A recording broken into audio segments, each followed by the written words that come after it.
Badan kekar umurnya tua, bawa pedang bukanlah petani.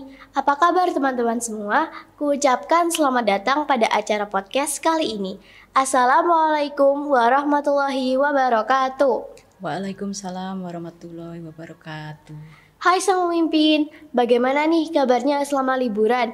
Pastinya seneng banget kan karena selama liburan kita bisa merefreshing diri dan melupakan sejenak tentang tugas-tugas. Pada liburan kali ini ada episode podcast yang spesial sekali loh. Wah, kira-kira kenapa ya kok spesial? Ya, benar banget. Pada liburan kali ini, kita akan memperingati Hari Ibu, tepatnya pada tanggal 22 Desember 2023. Selamat Hari Ibu untuk para ibu yang telah merawat kita selama ini dan menjaga kita dengan baik. Semoga jasamu bisa terbalas dengan hal-hal yang lebih baik ya. Nah, tema yang kami angkat pada acara podcast kali ini yakni My Mom, My Inspiration. Pastinya kalian selalu terinspirasi kan dengan ibu kalian, walaupun dari hal-hal kecil. Sekecil apapun hal itu, ibu tetap menjadi sosok inspiratif untuk kita sepanjang masa. Perkenalkan, nama saya Dina Kalila Ramadhani dari kelas 7 Umar bin Khattab, dan beberapa menit ke depan saya akan menemani kalian untuk berdiskusi seputar Hari Ibu bersama narasumber hebat kita, yakni Bunda Vanda Paramita DRG. Assalamualaikum Bunda, selamat pagi. Waalaikumsalam warahmatullahi wabarakatuh. Selamat pagi juga. Bagaimana nih kabarnya Bunda? Alhamdulillah baik. Alhamdulillah. Sedikit informasi, beliau ini bekerja di klinik pribadi dan praktik swasta dari tahun 2011 hingga sekarang. Beliau menempuh pendidikan perguruan tinggi di Fakultas Kedokteran Gigi Universitas Airlangga dari tahun 1999 hingga 2004, dan beliau pernah meraih prestasi yakni Researcher Delegates Indonesia dalam Asia Pacific Dental Student Association Conference tahun 2004 dan tenaga kesehatan pelatih dari Kabupaten Sampang untuk juara 3 Lomba Kaderti Wisada TKT Provinsi Jawa Timur tahun 2005. Baik, kalau begitu langsung saja kita masuk ke sesi pertanyaan bersama Bunda ya. Ya. Nah Bunda, ngomong-ngomong tentang Hari Ibu ini, bagaimana Bunda memaknai kata ibu itu sendiri dalam kehidupan sehari-hari? Iya. Bagi saya, sosok ibu merupakan sosok paling hebat dalam hidup saya, dalam kehidupan sehari-hari saya.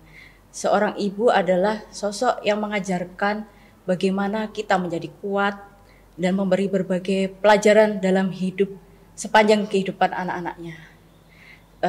Seorang ibu juga selalu berusaha memberikan motivasi, dukungan, dan semangat kepada anak-anaknya agar menjadi pribadi yang tangguh, kuat melalui berbagai situasi, baik yang enak maupun yang tidak enak, sehingga anak-anak kita bisa menjadi lebih baik dalam bersikap, dalam menghadapi situasi. Kalau bagi saya sendiri, ibu adalah my role model. Dan berbagai pelajaran yang ibu ajarkan kepada anak-anaknya, belum tentu kita bisa mendapatkannya dari buku pelajaran manapun. Berarti kalau menurut ibu sendiri itu cara memaknai kata dari ibu itu lebih fokus untuk mendidik anak dan menjadi anak itu pribadi yang lebih kuat dan tangguh gitu. Bagi saya, mendidik anak itu kita harus mengajarkan dalam berbagai situasi, karena tidak semua situasi itu yang dihadapi anak-anak akan situasi yang enak, situasi yang baik. Kadang-kadang mereka juga harus menghadapi situasi yang kurang baik. Nah, kita sebagai ibu harus mengajarkan bagaimana anak-anak dapat melewati itu semua, menjadi kuat, jadi pribadi yang tangguh, dengan memberikan motivasi. Support pada anak-anak. Berarti yang paling terpenting itu motivasi kepada anak-anak. Iya, betul. Nah, kalau sebagai seorang ibu, menurut Bunda apa sih yang menjadi peran terpenting dalam mendidik anak dan apa yang paling menantang dalam mendidik anak? Peran terpenting dalam mendidik anak menurut saya adalah bagaimana kehadiran seorang ibu dapat mempengaruhi kehidupan pribadi anak-anaknya. Sosok seorang ibu harus hadir dalam mendidik, merawat, kemudian sekadar mendengarkan curhatnya, bahkan berinteraksi dengan anak melalui quality time yang cukup, dan memberikan motivasi serta dukungan kepada anak-anaknya agar mereka kuat melalui rintangan menghadapi situasi apapun. Sedangkan untuk untuk tantangan dalam mendidik dan merawat anak itu bagi saya tantangan terbesar itu dari faktor lingkungan. Pengaruh lingkungan ini sangat luar biasa, berpengaruh kepada anak-anak, dan juga di era perkembangan internet seperti ini itu juga sangat mempengaruhi perkembangan emosi anak-anak, sehingga anak-anak ini cenderung lebih sulit untuk menerima nasihat dari orang tua karena mereka itu sudah sering terpapar oleh teknologi informasi dari internet, dan mereka mendapatkan informasi baik yang buruk maupun yang baik juga dari internet. Nah, sedangkan mereka akhirnya cenderung meremehkan dan sulit menerima nasihat dari orang tuanya. Itu tantangan yang paling besar dalam mendidik dan merawat anak-anak di era internet seperti saat ini. Nah, kalau faktor pertemanan menurut Ibu itu bisa mempengaruhi dalam mendidik anak atau enggak sih? Oh, faktor pertemanan sangat mempengaruhi perkembangan anak. Karena kadang-kadang dalam satu titik anak-anak itu akan lebih mendengar apa perkataan teman-temannya daripada perkataan orang tuanya. Itu. Oh, begitu. Iya. Nah, kalau menjadi seorang ibu kan telah mengubah perspektif atau nilai-nilai hidup Anda. Nah, itu bagaimana sih, Bunda? Iya. Tentunya setelah saya menjadi ibu terjadi perubahan yang sangat signifikan ya. Yang dari yang awalnya saya ini lebih idealis, mengejar mimpi, kemudian lebih egois, lebih memikirkan kepentingan pribadi saya. Tapi setelah saya menjadi seorang ibu, saya menyadari bahwa tanggung jawab dalam mendidik dan merawat anak itu sangat besar pada pundak seorang ibu. Jadi meskipun di satu sisi saya juga harus bekerja merawat pasien, tanggung jawab saya terhadap pasien, kemudian saya juga harus memikirkan tanggung jawab saya terhadap keluarga, terhadap anak-anak. Gitu. Jadi saya berusaha supaya terjadi interaksi yang baik antara anak dan saya, keluarga. Oh, begitu. Nah, kalau setiap ibu itu kan pasti menghadapi tantangan. Kalau dari Bunda sendiri, apa tantangan yang paling besar dan atau paling sulit, dan bagaimana cara Bunda mengatasinya? Bagi saya ketika mendidik dan merawat anak-anak itu tantangan terbesar bagi saya adalah ketika anak saya sulit menerima nasihat dari saya. Nah, ya, kemudian mereka cenderung emosi ketika diberi nasihat, tidak mau mendengarkan. Itu adalah tantangan terbesar bagi saya. Kemudian cara saya untuk mengatasinya adalah biasanya ketika anak saya itu sedang emosi, ketika diberi nasihat, mereka tentu saja agak sulit menerima nasihat dari orang tua ketika kondisinya sedang emosi. Jadi lebih baik saya menjauh dulu. Kemudian setelah anak-anak saya itu sudah sedikit tenang, kemudian saya akan datang pada mereka, saya tenangkan, saya peluk, kemudian saya tanya ada apa yang terjadi, kenapa kamu marah, kenapa kamu menangis, seperti itu. Nah, kemudian setelah mereka bercerita, barulah saya masuk untuk memberikan nasihat secara perlahan dengan kata-kata yang baik, tuh, agar mudah diterima anak-anak. Nah, Bunda ini kan juga sebagai seorang dokter, pastinya kan harus bisa membagi waktu dengan baik untuk sebagai dokter dan juga sebagai ibu. Bagaimana cara Bunda sendiri untuk menyeimbangkan antara pekerjaan dokter dan juga kehidupan pribadi?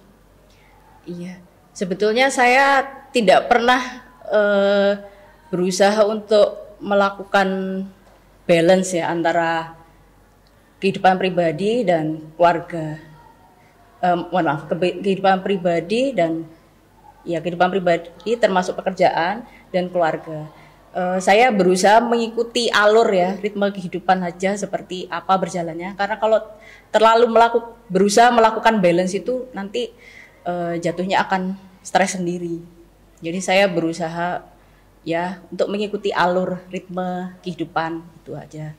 Kemudian saya ya untuk quality time saya selalu berusaha di sela-sela kesibukan saya berusaha melakukan bonding dengan anak-anak saya, baik itu bisa berupa mendengarkan curhatnya, kemudian menemaninya bermain, mengajarinya belajar, ya pergi bersama, salah satunya itu. Dan kan di satu sisi ya, saya juga memang punya tanggung jawab terhadap pasien. Tetapi ketika saya menjadi seorang ibu, memang saya merasa bahwa tanggung jawab saya yang utama adalah anak-anak. Berarti kayak berusaha untuk menjadi lebih baik terhadap alur yang telah berjalan. Iya, betul. Kalau menurut dari Bunda sendiri, apa pencapaian Bunda yang membuat Bunda itu bangga sekali, dan bagaimana momen itu dapat membentuk pribadi Bunda sebagai pribadi yang individu? Pada awalnya saya juga merasa beberapa momen ya yang membuat saya bangga sebagai orang tua, misalnya ketika anak saya berprestasi menangkan olimpiade, atau mungkin anak saya tampil di suatu acara apa gitu, itu merupakan suatu kebanggaan tersendiri bagi saya. Tetapi momen yang paling berharga bagi saya dan paling menyentuh dalam hidup saya sebagai seorang ibu adalah ketika anak-anak saya itu datang kepada saya, kemudian mereka itu memeluk saya dan mereka mengatakan bahwa mama itu adalah motivator terbesar dalam hidupku. Aku bisa semangat karena mama. Itu. Begitu. Iya. Nah, ini yang terakhir, kalau Bunda ingin memberikan pesan atau kesan kepada ibu Bunda sendiri, apa yang ingin Bunda sampaikan? Iya. Ibu, terima kasih karena selama ini telah merawat saya, mendidik saya sedemikian rupa menjadi sosok yang kuat, tangguh dalam menghadapi berbagai situasi dan dalam mendidik anak-anak. Terima kasih juga telah menjadi tempat curhat saya selama menjalani kehidupan berkeluarga, dan dalam merawat anak-anak juga saya sering berkonsultasi dengan beliau. Dan ibu saya selalu memberikan motivasi juga, dukungan kepada saya supaya tetap kuat dan sabar. Terima kasih Ibu, I love you Mom, dan saya ingin juga menyampaikan selamat Hari Ibu bagi semua ibu di Indonesia, khususnya ibu dari murid-murid Al-Muslim, SMP Al-Muslim. Terima kasih. Baik, berarti kalau dari Bunda sendiri, Ibu Bunda itu yang paling memotivasi Bunda untuk capai di titik sekarangnya. Iya, betul. Demikian acara podcast kali ini yang membahas seputar Hari Ibu bersama Bunda Vanda Paramita DRG. Sebelum kita menutup acara podcast kali ini, apakah Bunda berkenan untuk memberikan sedikit closing statement tentang peringatan Hari Ibu tahun ini? Boleh. Hai para ibu di luar sana yang mungkin mendengarkan podcast pada hari ini, tetaplah kuat, tetaplah semangat, dan selalu berikan motivasi terbesar dalam hidup anak-anak kalian, agar anak-anak dapat melewati semua situasi dan perjalanan hidupnya dengan baik. Baiklah, terima kasih ya Bunda atas sedikit closing statement yang telah diberikan. Saya ucapkan juga terima kasih kepada Bunda yang telah berkenan untuk menjadi narasumber pada acara podcast kali ini. Dan juga saya ucapkan terima kasih kepada teman-teman semua yang telah mendengarkan acara podcast kali ini. Semoga dengan mendengarkan acara podcast kali ini, kalian bisa lebih termotivasi oleh ibu kalian dan terinspirasi oleh ibu kalian. Baiklah, kalau begitu saya tutup acara podcast kali ini. Sampai jumpa di podcast selanjutnya. Wassalamualaikum warahmatullahi wabarakatuh. Waalaikumsalam warahmatullahi wabarakatuh. Saya ucapkan terima kasih juga kepada Bunda yang telah berkenan untuk menjadi narasumber episode podcast kali ini. Juga saya ucapkan terima kasih kepada teman-teman yang telah mendengarkan episode podcast kali ini. Semoga dengan mendengarkan episode podcast kali ini, teman-teman bisa lebih termotivasi dan terinspirasi dari ibu teman-teman. Jangan lupa like, komen, share, dan subscribe YouTube Al-Muslim Jawa Timur. Sampai jumpa di episode podcast selanjutnya. Wassalamualaikum warahmatullahi wabarakatuh.